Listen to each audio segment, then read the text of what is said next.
Hello, students. Good morning, all of you. Today, I, Ravindra Mohan Mishra, from Sri Jagdamba Sanskrit College, Bathu, am taking the class of Shastri first. Some days ago, we have explained some explanation from the poem The Wild Swans at Kuli. We have seen critical appreciation of the poem Wild Swans at Kuli. We have also seen W. Yeats as a poet. Today we see the last explanation of the poem The Wild Swans at Kuli. For today our paragraph is as such. But now they drift on the still water, mysterious, beautiful. Among what rushes will they build? By what lakes, each or pool? Delight men's eyes when I awake some day to find they have flown away. These lines have been extracted from the poem The Wild Swans at Kule. These are composed by W. B. Yeats. W. B. Yeats was a great Anglo-Irish poet. In this very stanza, the speaker describes the poem's scenario. Because the poem is a great teaching on the speaker's life that is catalyzed or prompted by his observation of a group of swans. He begins by describing the beautiful scene of nature before us.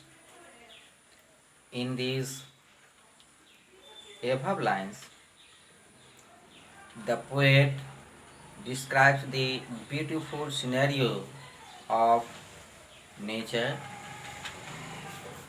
In the final stanza, the swans came back to its is suggesting that his traditional Ireland has not quite come to an end and that there is still hope for it.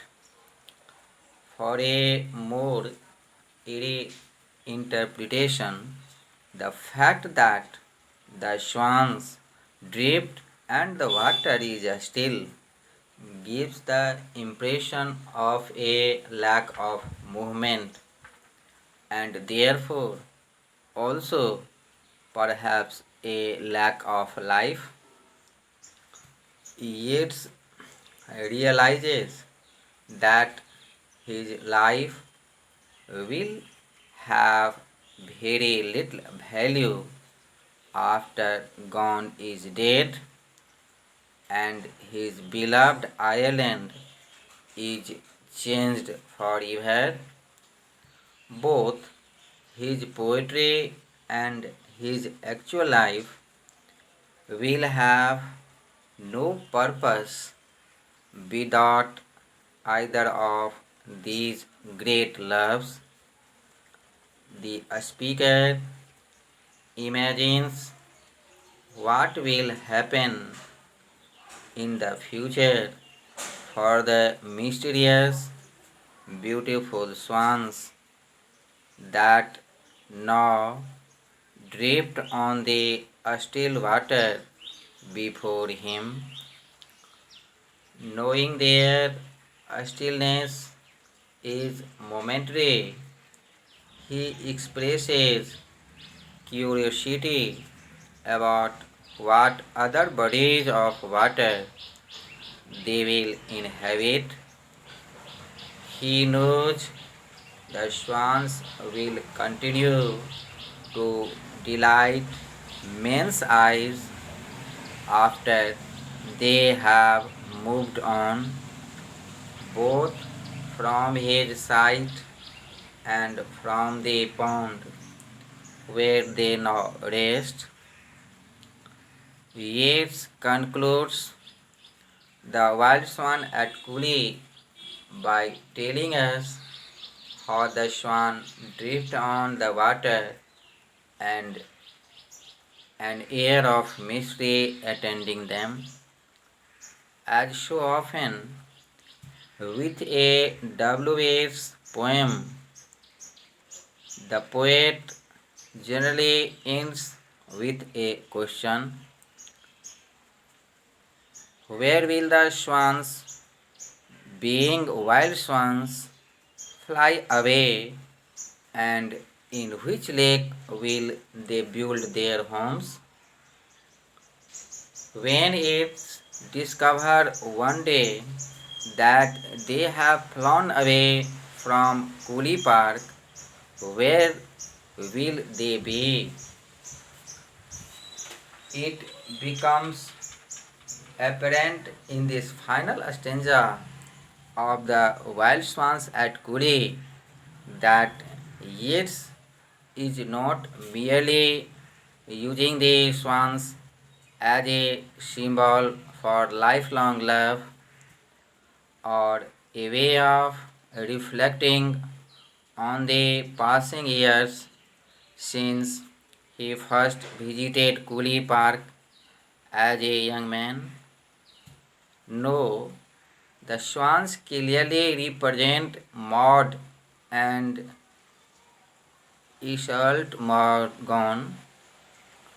Yeats is a reference to the swans as beautiful and mystery, as creatures which can delight men's eyes, suggests the romantic attachment he had to both women.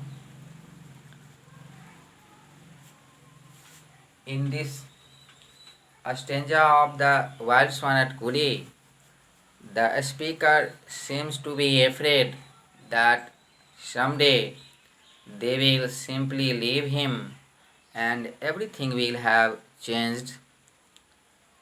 He admits that they are mysterious and very beautiful creatures, and he does not know what they will do.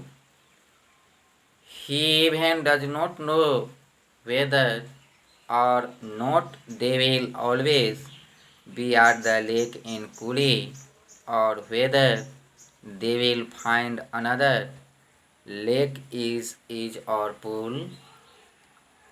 He does not know which men's eyes they will delight someday when he wake up to find they have flown away.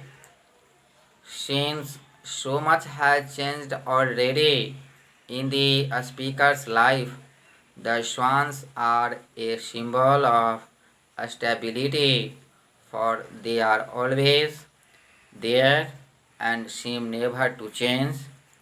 And yet, the speaker has a fear that one day they will take off, never to return to the lake at Cooley.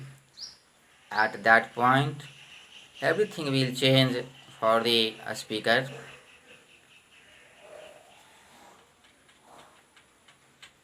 It seems the swans are the one thing he can depend on, a being the same year after year, and so he fears that one day they will leave him. He fears this change because he has already endured so much change in his life, and the swans have been the one stable, unchanging thing in his life. Even though the swans have been there at least 19 years, the speaker still seems to fear that they